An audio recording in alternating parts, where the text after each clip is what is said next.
Welcome back to the Free Video Books channel. Today we're reading the chapter called Seward's Diary Part 10, of the novel Dracula written by Bram Stoker.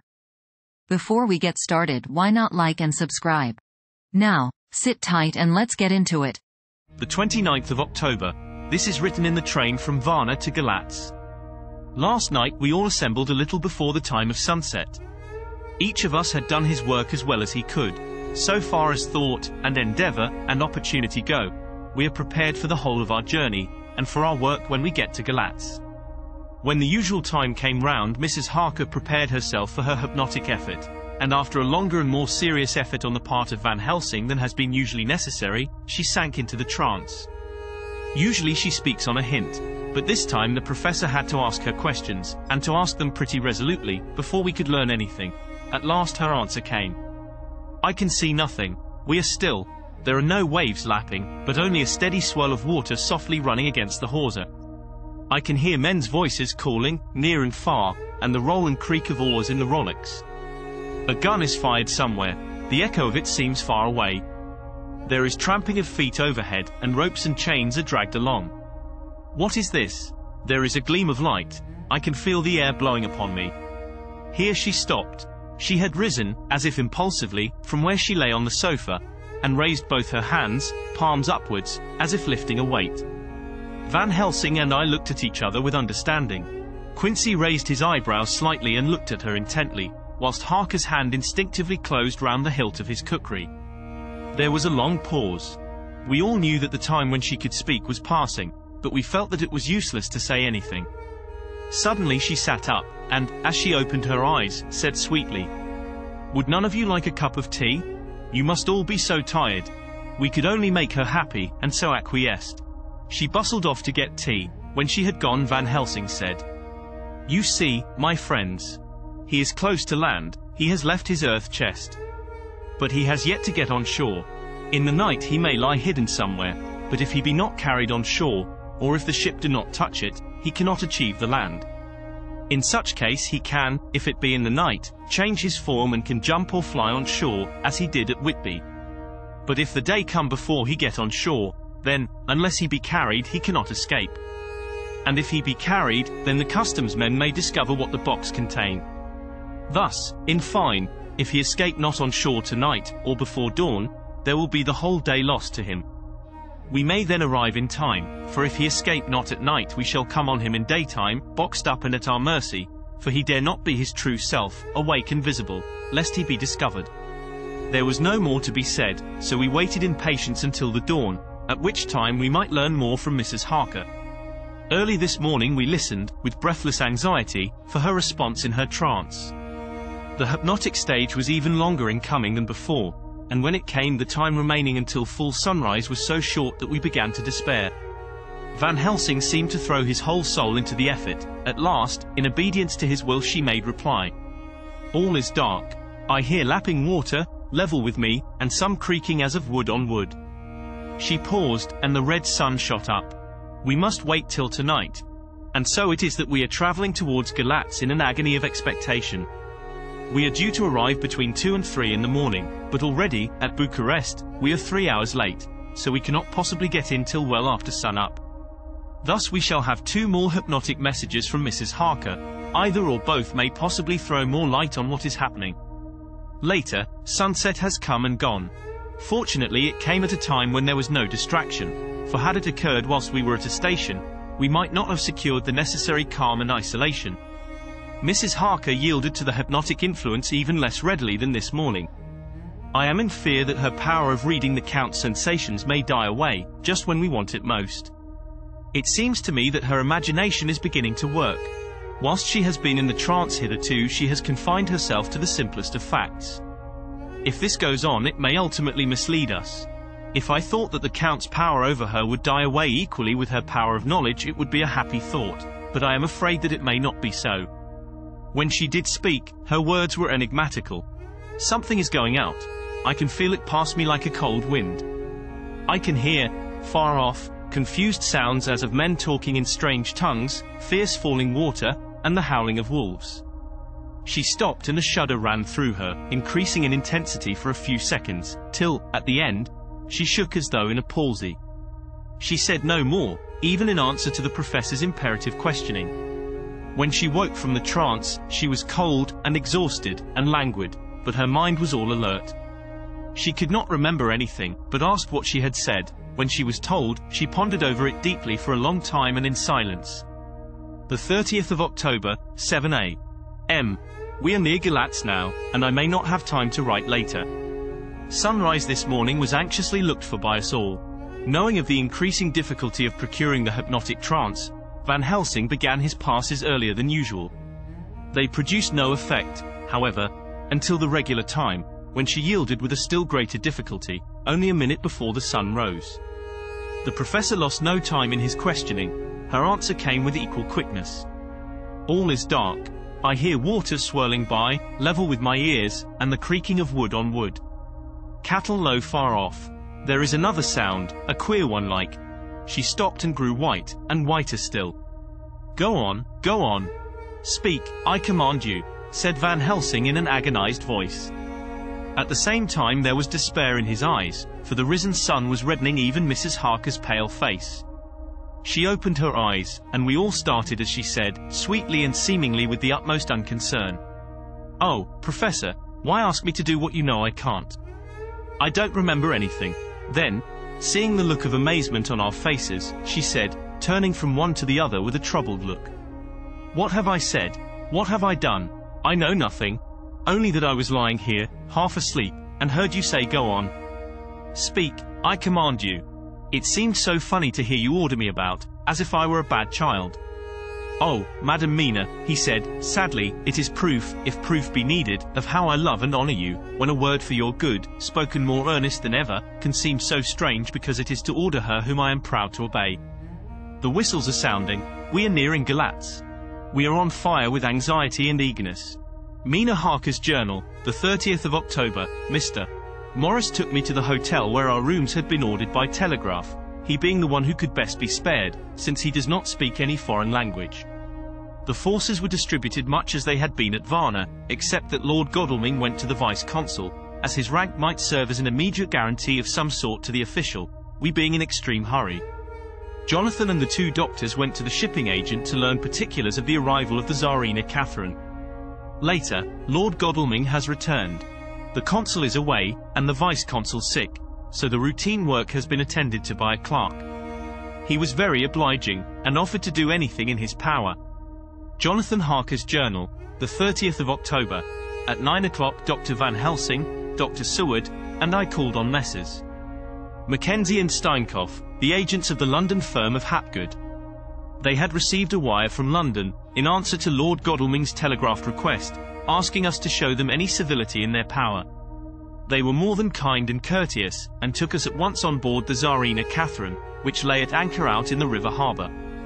There we saw the captain, Donaldson by name, who told us of his voyage. He said that in all his life he had never had so favourable a run. Man, he said, but it made us afeard, for we expected that we should have to pay for it, why, some rare piece o' ill luck, so as to keep up the average. It's no canny to run frae London to the Black Sea, why, a wind a hint ye, as though the Dale himself were blawin' on yer sail for his ain purpose.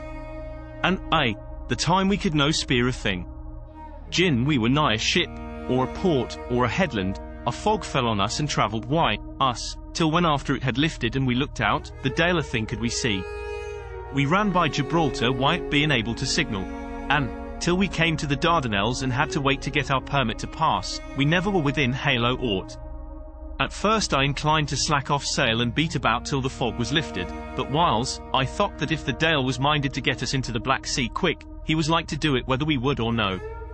If we had a quick voyage it would be no to our miscredit why, the owners, or no hurt to our traffic. And, the old Morn who had served his ain purpose would be decently grateful to us for no hindern him. This mixture of simplicity and cunning, of superstition and commercial reasoning, aroused Van Helsing, who said, "Mine friend, that devil is more clever than he is thought by some, and he know when he meet his match." The skipper was not displeased with the compliment, and went on.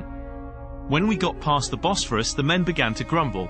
Some of them, the Romanians, came and asked me to heave overboard a big box which had been put on board by a queer-looking old man just before we had started frae London. I had seen them spear at the fellow, and put out the TWA fingers when they saw him, to guard against the evil eye. Man, but the superstition of foreigners is perfectly ridiculous. I sent them about their business pretty quick, but as just after a fog closed in on us I felt a wee bit as they did anent something, though I wouldn't say it was agin the big box. Well, on we went, and as the fog didn't let up for 5 days I yost let the wind carry us, for if the Dale wanted to get somewheres well, he would fetch it up our eat. And, if he didn't, well, we'd keep a sharp lookout anyhow.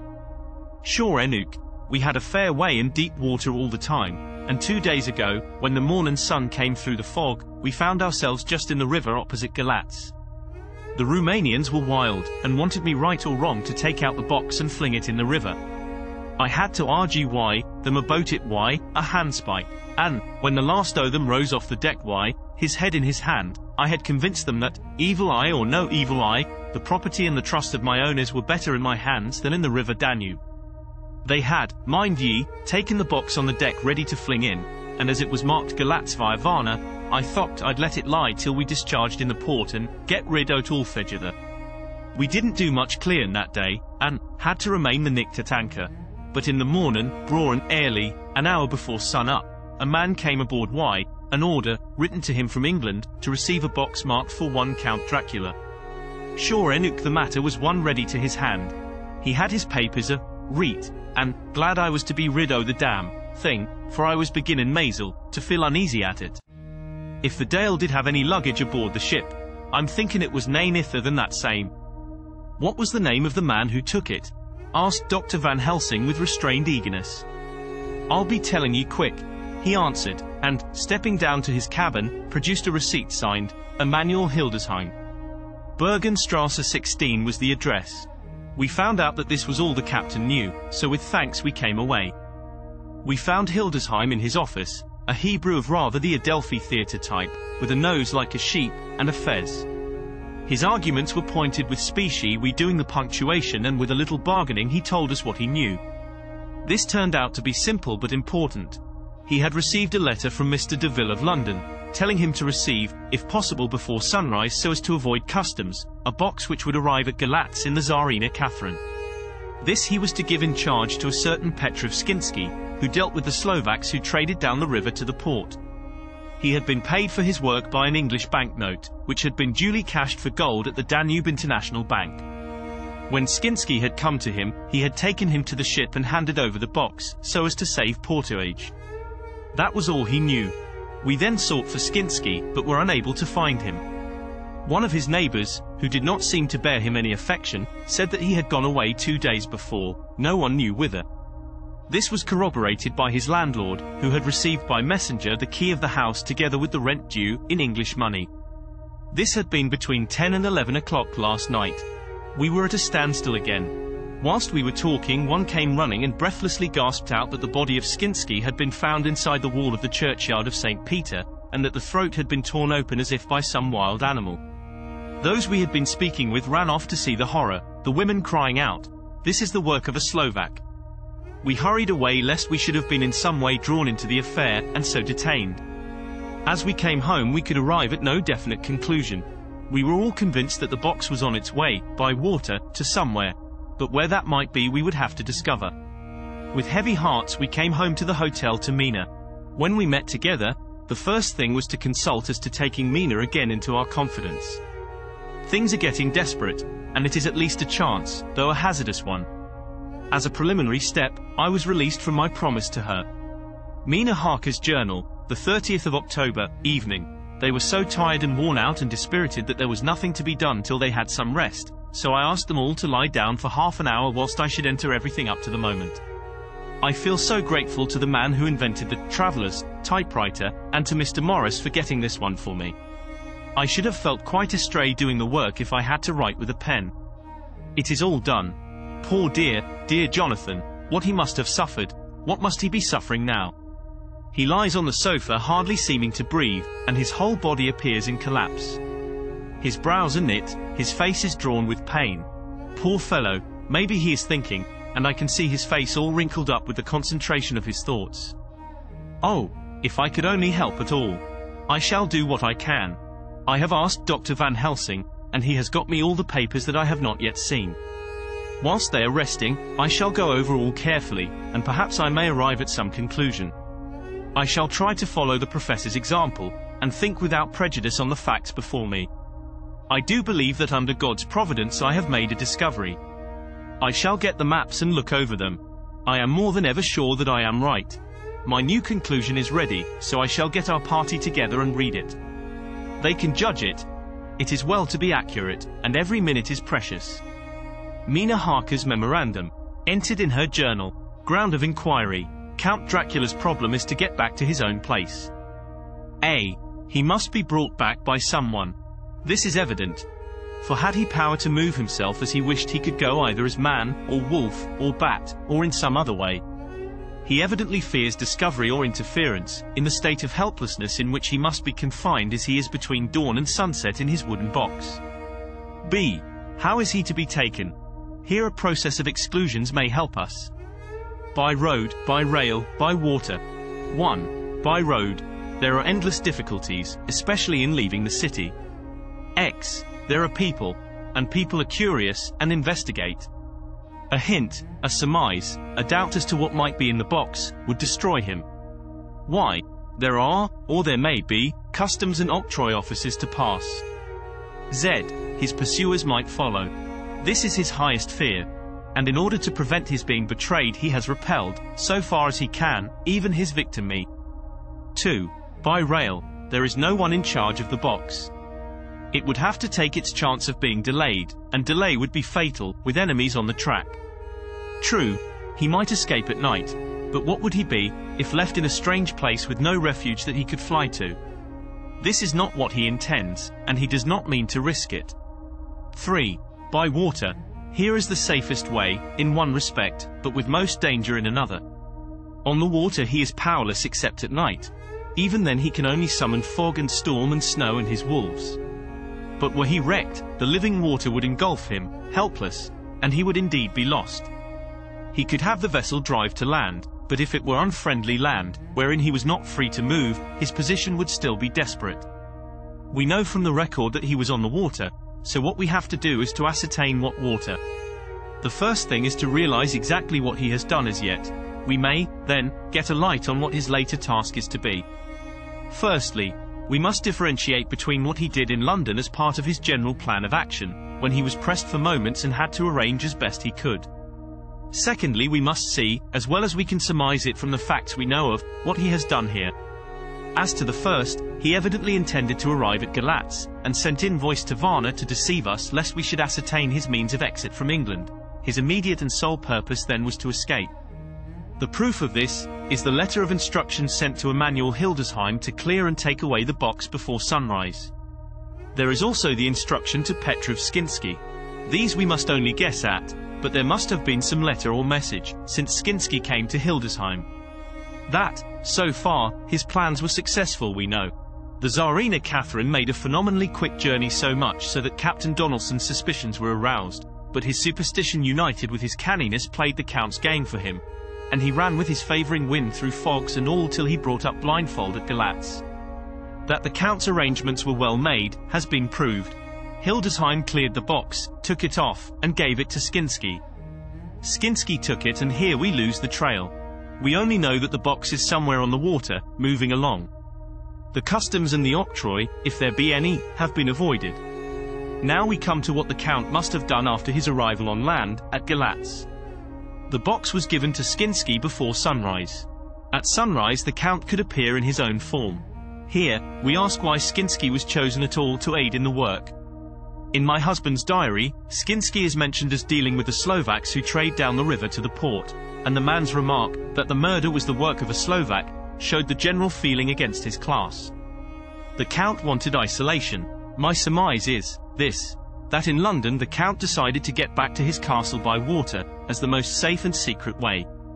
He was brought from the castle by Szgany, and probably they delivered their cargo to Slovaks who took the boxes to Varna, for there they were shipped for London. Thus the Count had knowledge of the persons who could arrange this service.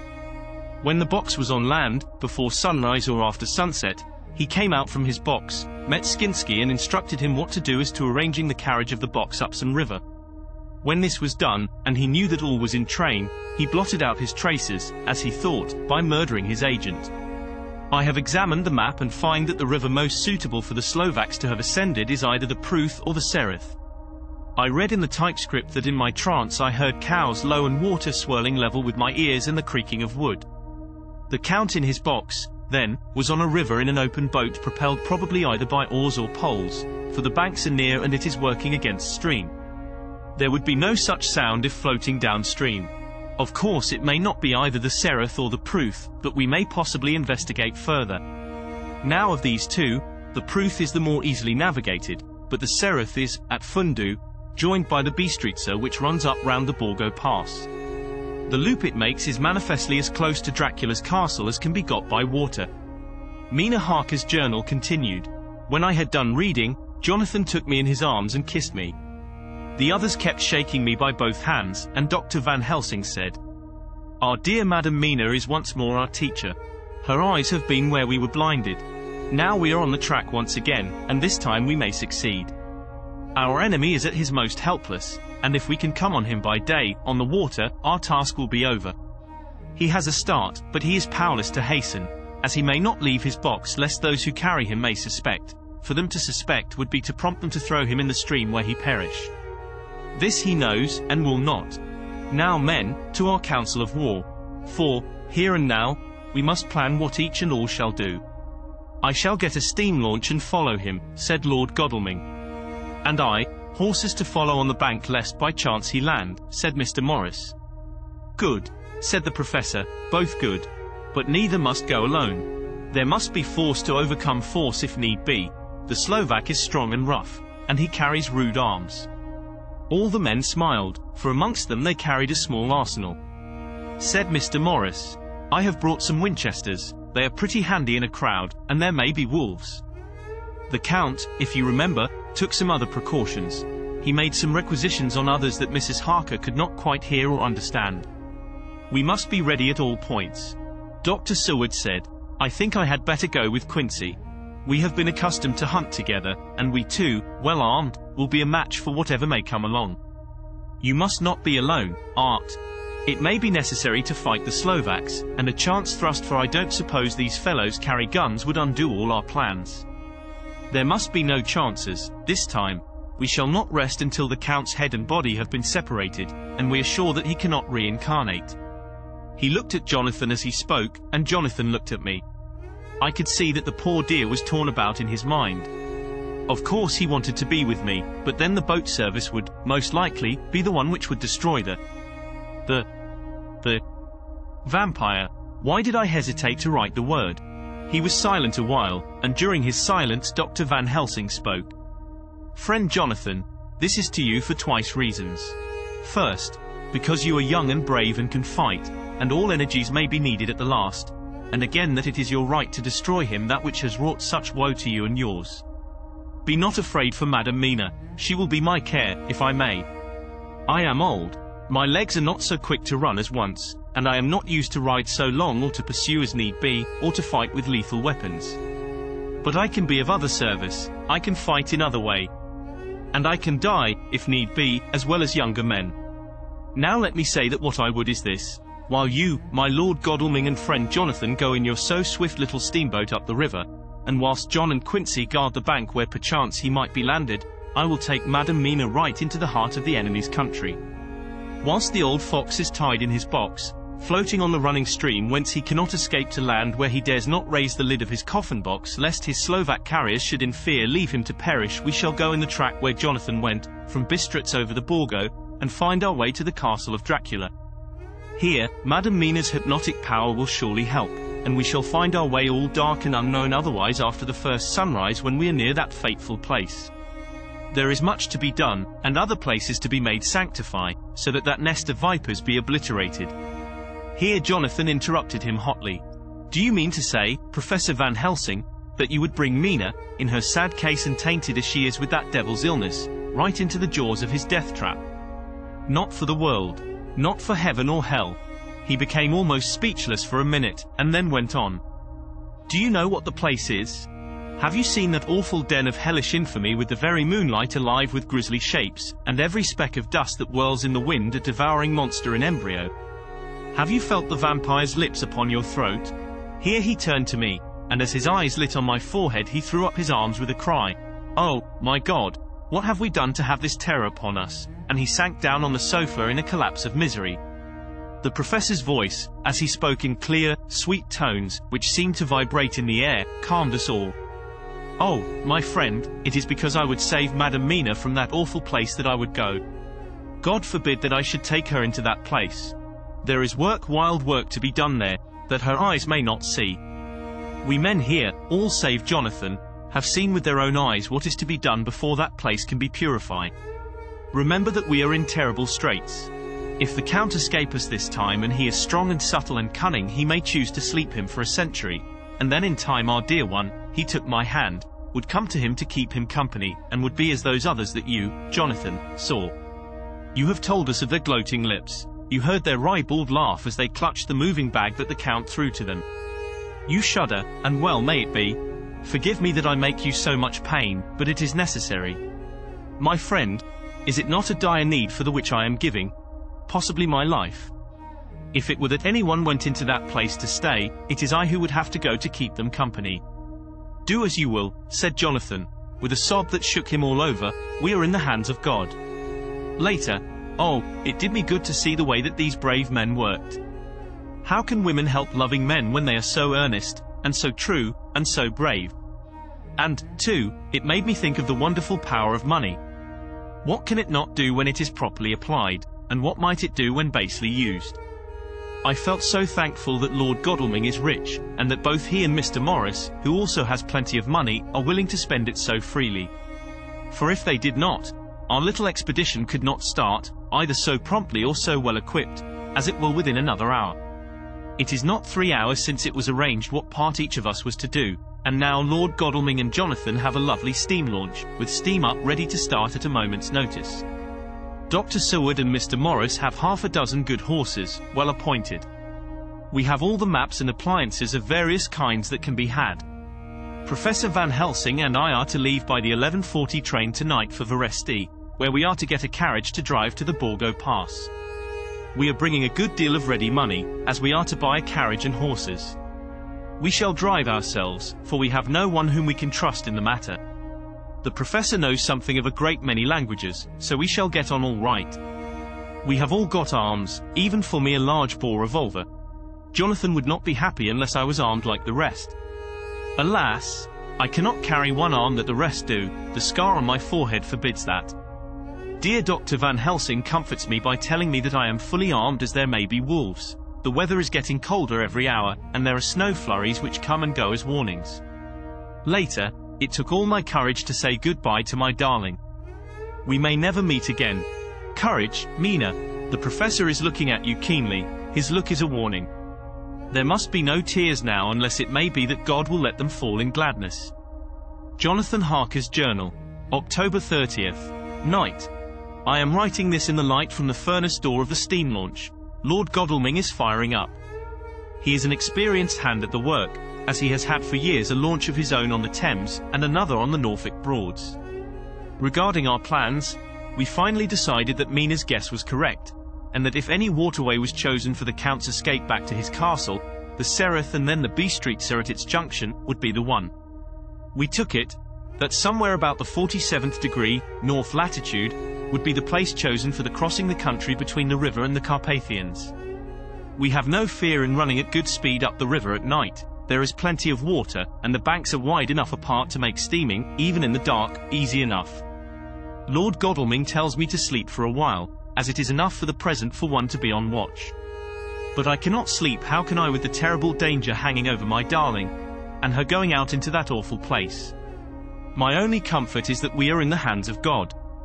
Only for that faith it would be easier to die than to live, and so be quit of all the trouble. Mr. Morris and Dr. Seward were off on their long ride before we started. They are to keep up the right bank, far enough off to get on high lands where they can see a good stretch of river and avoid the following of its curves. They have, for the first stages, 2 men to ride and lead their spare horses, 4 in all, so as not to excite curiosity. When they dismiss the men, which shall be shortly, they shall themselves look after the horses. It may be necessary for us to join forces. If so, they can mount our whole party. One of the saddles has a movable horn, and can be easily adapted for Mina, if required. It is a wild adventure we are on. Here, as we are rushing along through the darkness, with the cold from the river seeming to rise up and strike us, with all the mysterious voices of the night around us, it all comes home. We seem to be drifting into unknown places and unknown ways, into a whole world of dark and dreadful things. Godalming is shutting the furnace door. The 31st of October, still hurrying along. The day has come, and Godalming is sleeping. I am on watch. The morning is bitterly cold. The furnace heat is grateful, though we have heavy fur coats. As yet we have passed only a few open boats, but none of them had on board any box or package of anything like the size of the one we seek. The men were scared every time we turned our electric lamp on them, and fell on their knees and prayed. The 1st of November, evening. No news all day. We have found nothing of the kind we seek. We have now passed into the Bistritza, and if we are wrong in our surmise, our chance is gone. We have overhauled every boat, big and little. Early this morning, one crew took us for a government boat, and treated us accordingly. We saw in this a way of smoothing matters, so at Fundu, where the Bistritza runs into the Sereth, we got a Romanian flag which we now fly conspicuously. With every boat which we have overhauled since then this trick has succeeded. We have had every deference shown to us, and not once any objection to whatever we chose to ask or do. Some of the Slovaks tell us that a big boat passed them, going at more than usual speed as she had a double crew on board. This was before they came to Fundu, so they could not tell us whether the boat turned into the Bistritza or continued on up the Sereth. At Fundu we could not hear of any such boat, so she must have passed there in the night. I am feeling very sleepy, the cold is perhaps beginning to tell upon me, and nature must have rest some time. Godalming insists that he shall keep the first watch. God bless him for all his goodness to poor dear Mina and me. The 2nd of November, morning. It is broad daylight. That good fellow would not wake me. He says it would have been a sin to, for I slept peacefully and was forgetting my trouble. It seems brutally selfish to me to have slept so long, and let him watch all night, but he was quite right. I am a new man this morning, and, as I sit here and watch him sleeping, I can do all that is necessary both as to minding the engine, steering, and keeping watch. I can feel that my strength and energy are coming back to me. I wonder where Mina is now, and Van Helsing. They should have got to Veresti about noon on Wednesday. It would take them some time to get the carriage and horses, so if they had started and travelled hard, they would be about now at the Borgo Pass. God guide and help them. I am afraid to think what may happen. If we could only go faster. But we cannot. The engines are throbbing and doing their utmost. I wonder how Dr. Seward and Mr. Morris are getting on. There seem to be endless streams running down the mountains into this river, but as none of them are very large at present, at all events, though they are terrible doubtless in winter, and when the snow melts the horsemen may not have met much obstruction. I hope that before we get to Strasbourg we may see them, for if by that time we have not overtaken the Count, it may be necessary to take counsel together what to do next. Dr. Seward's diary, the 2nd of November, 3 days on the road. No news, and no time to write it if there had been, for every moment is precious. We have had only the rest needful for the horses, but we are both bearing it wonderfully. Those adventurous days of ours are turning up useful. We must push on. We shall never feel happy till we get the launch in sight again. The 3rd of November, we heard at Fundu that the launch had gone up the Bistritza. I wish it wasn't so cold. There are signs of snow coming, and if it falls heavy it will stop us. In such case we must get a sledge and go on, Russian fashion. The 4th of November. Today we heard of the launch having been detained by an accident when trying to force a way up the rapids. The Slovak boats get up all right, by aid of a rope and steering with knowledge. Some went up only a few hours before. Godalming is an amateur fitter himself, and evidently it was he who put the launch in trim again. Finally, they got up the rapids all right, with local help, and are off on the chase afresh. I fear that the boat is not any better for the accident. The peasantry tell us that after she got upon smooth water again, she kept stopping every now and again so long as she was in sight. We must push on harder than ever, our help may be wanted soon. Mina Harker's journal, the 31st of October, arrived at Veresti at noon. The professor tells me that this morning at dawn he could hardly hypnotize me at all, and that all I could say was, dark and quiet. He is off now buying a carriage and horses. He says that he will later on try to buy additional horses, so that we may be able to change them on the way. We have something more than 70 miles before us. The country is lovely, and most interesting. If only we were under different conditions, how delightful it would be to see it all. If Jonathan and I were driving through it alone, what a pleasure it would be. To stop and see people, and learn something of their life, and to fill our minds and memories with all the color and picturesqueness of the whole wild, beautiful country and the quaint people. But, alas! Later, Dr. Van Helsing has returned. He has got the carriage and horses. We are to have some dinner, and to start in an hour. The landlady is putting us up a huge basket of provisions. It seems enough for a company of soldiers. The professor encourages her, and whispers to me that it may be a week before we can get any good food again. He has been shopping too, and has sent home such a wonderful lot of fur coats and wraps, and all sorts of warm things. There will not be any chance of our being cold. Dot.